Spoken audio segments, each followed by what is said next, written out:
Chair recognizes Professor Blakey. Thank you, Mr. Chairman. The next witness to be called this afternoon is J. Lee Rankin. Mr. Rankin served as General Counsel to the Warren Commission. It would be appropriate at this time, Mr. Chairman, to call Mr. Rankin. Committee calls Mr. Rankin. Were there any pressures exerted not to find a foreign conspiracy because of the dire consequences that such a conspiracy might have for world peace? None at all. There was a conscientious effort throughout to try to discover anything that would reveal that there was conspiratorial action about the assassination of the president. Counselor, Mr. Rankin, has the fact that the Warren Commission report, according to all polls, received such poor acceptance by the American people given you any pause to reflect on whether you went about it correctly or not? Not really. You know, as a part of my job as General Counsel, I researched all of the assassinations and a number in regard to other countries, and went into the materials that were available about the assassination of President Lincoln, and I discovered that there was a large body of opinion that didn't believe any of the findings about Lincoln's assassination, about other people that had been assassinated, and that apparently is a lot of anybody that works in this kind of a field. Did you make any effort, either as a staff or to your knowledge as a commission, to determine just where Oswald was going at the time he was intercepted by Officer Tippit? We speculated on it, but speculations weren't worth much. Well, did you come to any reasonable hypothesis as to where he was going? We all agreed that he was on his way to try to escape, but where, we didn't know. And everything from that point on was just one person's guess against another's. Of course, I presume you're aware that the direction in which he was heading at the time that he was confronted by Tippit kind of led to nowhere with respect to either escape routes or anything, just out in the neighborhood. Well, we didn't think that was really the complete answer, because at that point he was very hard pressed, and we thought he was more in the posture of just running. Well, did you find out that Jack Ruby's apartment was about 2 or 3 blocks up the street on the direct route he was going? Yes. Did you also find out that in the Dallas newspaper announcement of the president's visit, that on the same page was the identity of an informant who had substantially destroyed the Communist Party in Texas by informing to the FBI, and he was identified, and he lived just about 2 blocks up the street on the direct route he was going also? I don't recall that I was aware of that. But other than just the fact that on this some 14.5 or 15-minute walk he had taken through neighborhoods after leaving his rooming house, other than just running or escaping, you had formed no hypothesis at all on where he may have been going or what his intent may have been? That is true, we did not. Now, with respect, as you are undoubtedly aware, much of the criticism of the Warren Commission report and much of the bases of the various critics who have written extensively on the subject has been centered about, for one thing, and principally, the single bullet theory, and the fact that if that weren't valid, time did not permit of one assassin. You made a decision, or you and the commission, not to allow access to the autopsy information. Are you still satisfied with that decision as being a sound one? Yes, I am. I think it's been revealed the basis of the decision, and that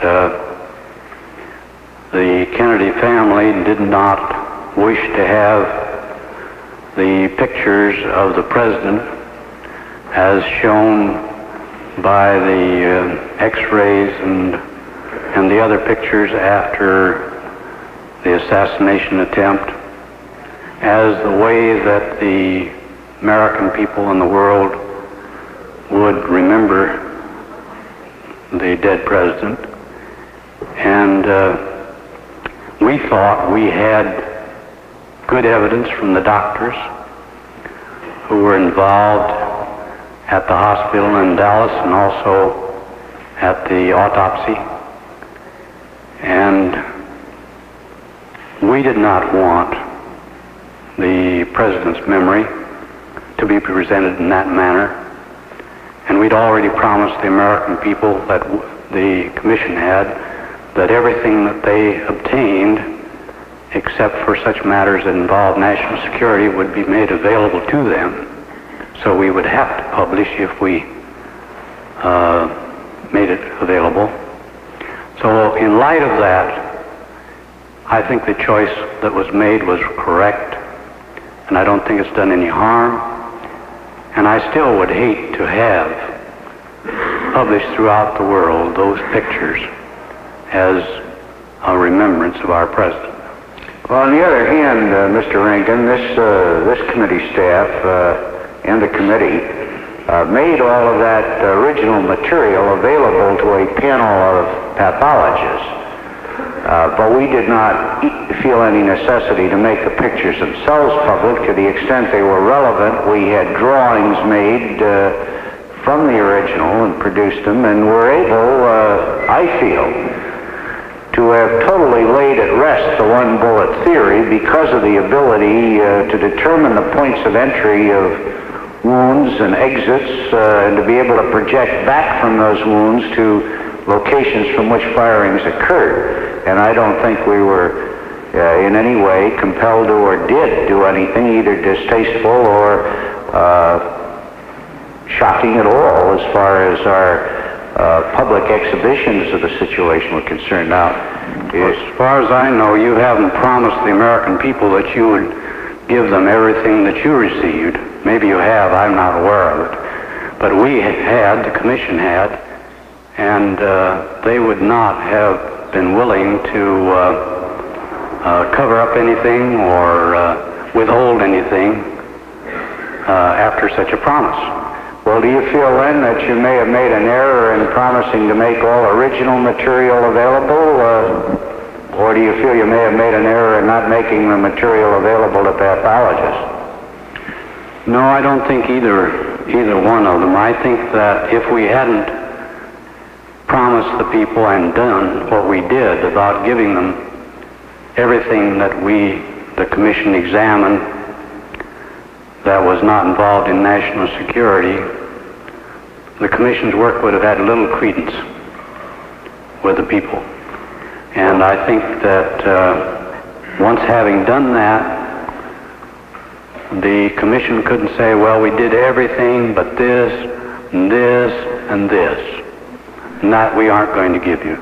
Well, in other words, then, as I understand you, because you'd made this commitment and then didn't feel like this was material you wanted to make public for taste reasons or feeling reasons, you just didn't even look at it then. No, you let this promise govern your investigation? There was another factor, that this was merely additional evidence, cumulative.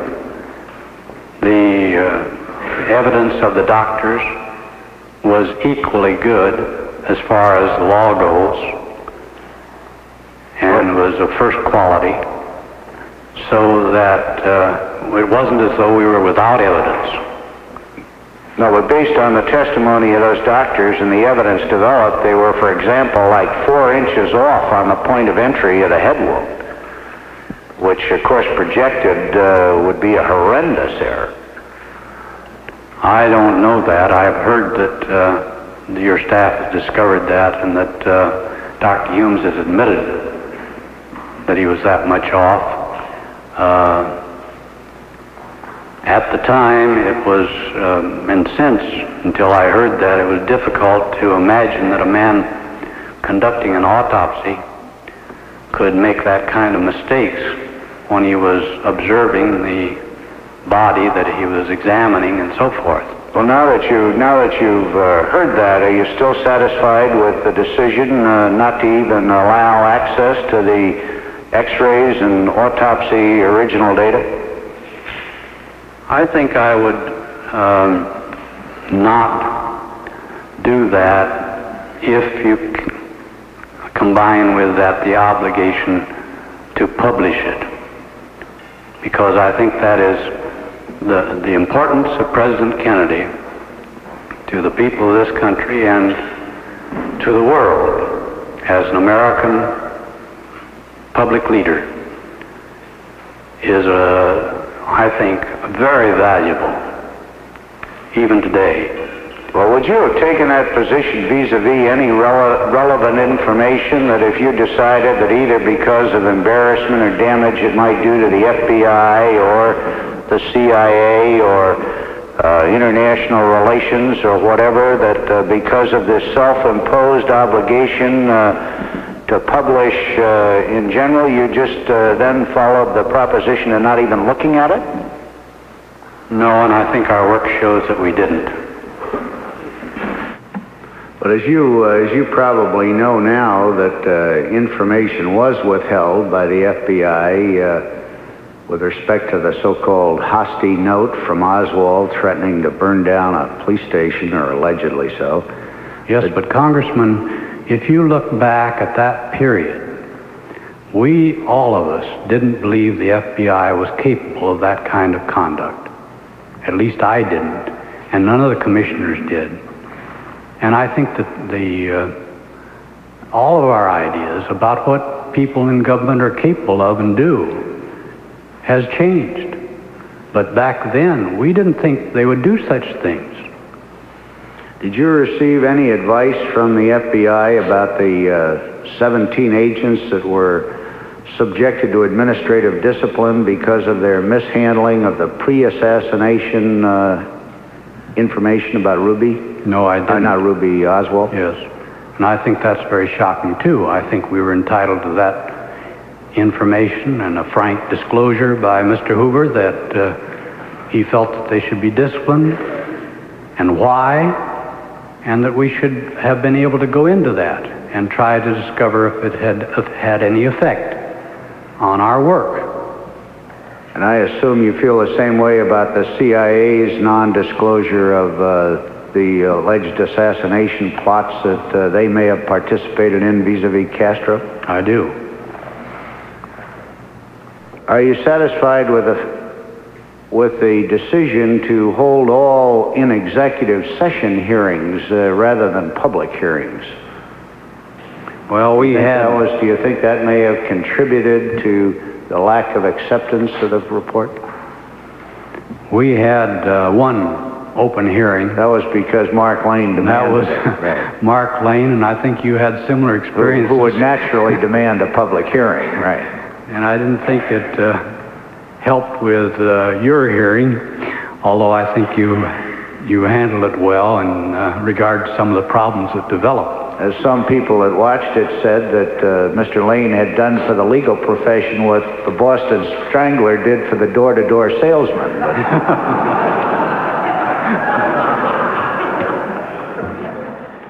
Another thing that I was interested in is that in a conference or interview or interrogation, whichever, that President Ford and the Chief Justice and some staff members had with Mr. Ruby while he was incarcerated in Dallas, he said, according to the transcript, substantially, that he'd like to tell the whole truth, but he can't tell them the whole truth while he's in Dallas, and if they would transport him to Washington, he would tell the whole truth.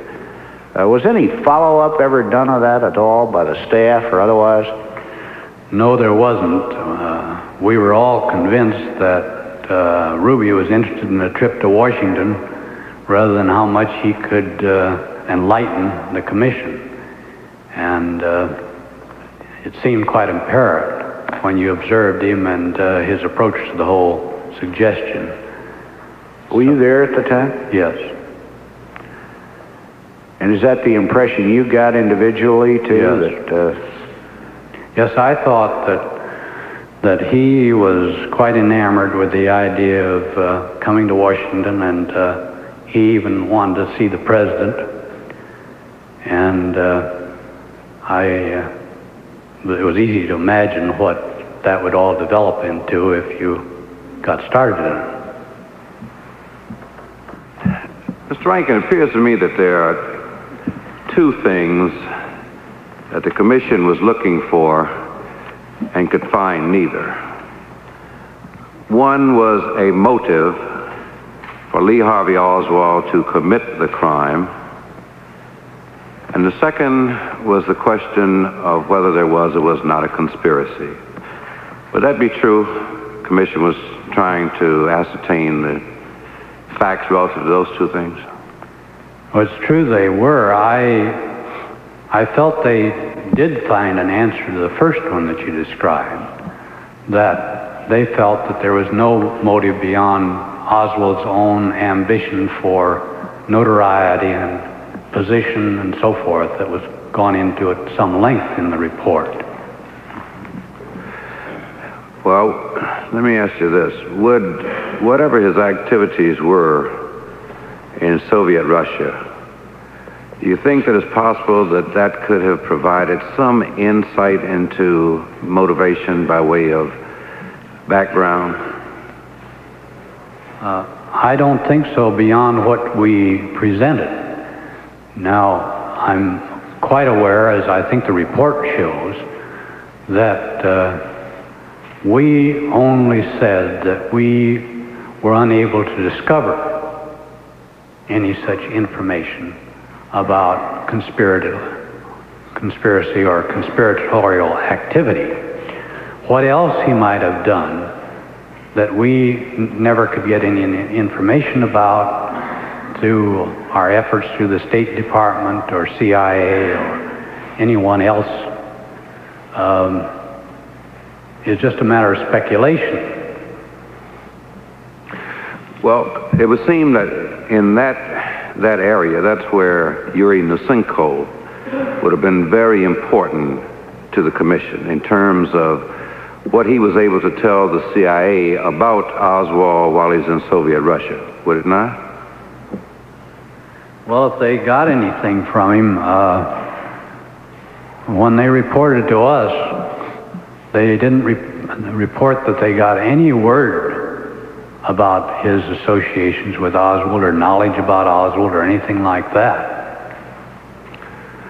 Do I understand from what you're saying that, I think we're talking about the CIA, are we not? Yes. All right. Tell us what they did tell you.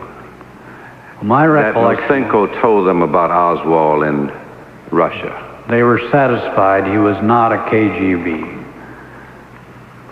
officer. They felt that he was a plant, that he was sent in for some purpose that they didn't know to try to participate. They said they felt he wasn't believable about anything that he would claim about Oswald or knowledge about him. And that he was not himself a bona fide defector then, I suppose. Yeah, that's correct. That's what they said. Did anyone ever tell you that Nusenko had said that while he was in Soviet Russia, that 2 suitcases full of documents on Oswald were flown up from Minsk to the Russian capital immediately after the assassination? Did they ever tell you that? I don't remember anything like that. Probabilities are that if you were told something like that, you would have recalled it. Yes, it's quite impressive. Right. You'd want to see what was in those suitcases if you'd heard it, I'm sure. That is correct. And that is part of the information Nusenko has given this committee. Okay. I have no further questions. Gentleman from North Carolina, Mr. Pryor. Just a couple of questions, Mr. Chairman, relating to the problems that might have been created by using the FBI as your major investigative arm. Early on in the work of the commission, I believe it did come to your attention, allegations came to your attention that Lee Harvey Oswald might have been an FBI agent. Is that right? That's correct. How were you able to investigate the truth or falsity of that charge? What did you do to investigate it? Well, when that information came to my attention and then to the commission's, we were very much shocked about it. And the commission had deliberations in which they tried to determine what was the best approach to try to find out the fact. And they decided that we should make direct inquiries to J. Edgar Hoover. The problem was not, as I recall it, whether Oswald was ever listed as an agent in their records, because, as I recall, we checked that out, and he was not. But my recollection is that this involved the question of whether he might have been a numbered personality that the FBI had, where the name of the individual is not revealed, and he thus has a cover, and it could be concealed. And we examined the possibility that we could try to go into their records and examine every person, identify every person who had a number. And we were assured that that involved a large number of personalities. And that the FBI was greatly disturbed about taking the cover off of all those agents that they had established over a long term of years, and revealing their names to all of the staff as well as the commissioners, which I couldn't assure them would not happen in that kind of a process. So the commission finally determined that they would accept J. Edgar Hoover's personal assurance by affidavit that Oswald had never been an informer or agent of the FBI, and that was given.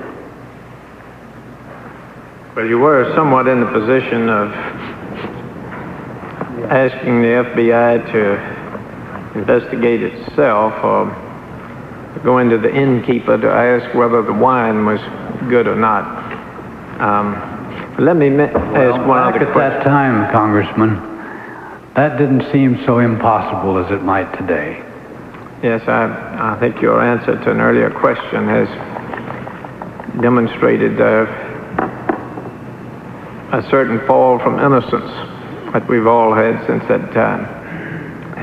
Things are now believable which we would not have thought believable at that time. That's correct. Threshold of disbelief has gone up quite a bit. Let me ask you one other thing. The FBI reached a conclusion in their report that was made 17 days after the assassination that Lee Harvey Oswald was the lone assassin. Don't you think that would have had some chilling effect, would have dampened the incentive of FBI agents in following out the question of a conspiracy where his organization had already declared itself to the effect that there was no conspiracy? I think that's true, but we always assumed that. We started out knowing the FBI had already decided who the assassin was, and that no one else was involved, and we knew that was the agency position. It was very evident. But we didn't rely on anything like that. We sought detailed evidence, and if we didn't get the evidence we asked for, we sent them back time after time to get it. And we treated their report, in which they promptly found Oswald as the assassin and there was no conspiracy, as though that's just an interesting document, but we're not here for that, to ratify that. We're to find out if it's true. And I think we were probably quite offensive, especially some of the younger members of our staff who looked forward to the opportunity of finding the FBI was wrong, at least on as much as they could find. So that oftentimes they were challenging, and I had difficulty with some of our relationships because of that. I don't think it affected our people at all, but of course I recognize that it would have been lèse-majesty for anybody to tell that to Mr. Hoover. The report was wrong. Just one final question on the problems that could arise where you used the FBI as your major investigative arm. You told Mr. Sawyer, I believe, that you did not know about the destruction of the Hosty note. Do you think if you had had independent investigators rather than relying on the FBI that you might have learned about the destruction of that note? Well, there's always the possibility that we might. There seems to me there could have been possibility that it might have leaked out some way from the FBI, but it didn't. And I think that it would have been helpful to know that, although I don't suppose we would have changed about using the FBI and the other government intelligence forces. Thank you, Mr. Rankin. Well, it just seems to me that if someone, somewhere, who had a modicum of experience with firearms would have discovered right off, even if you go down to the archives today and look at the rifle, it's no particularly difficult problem to pick it up and look at it and see that it can be fired without the telescopic sight. And anybody who's ever fired with a scope would know that you can fire a lot faster if you're looking for a moving target. You don't have to find it in the scope. And if it can, in fact, be fired faster. Now, for 15 years, we've been told it couldn't be fired faster. We now know that is not true. And it seems to me that someone on the commission, having some evidence which appears to me not to be able to fit into the 2.25, which is the minimum time of the FBI, might have requested another kind of test firing. And I'm curious that it did not occur to a single person, either on the commission, on your staff, in the FBI, or anywhere else along the line. I guess my final question is, was there no consideration given by the commission, or as far as you know by the FBI, to another kind of test firing of that weapon?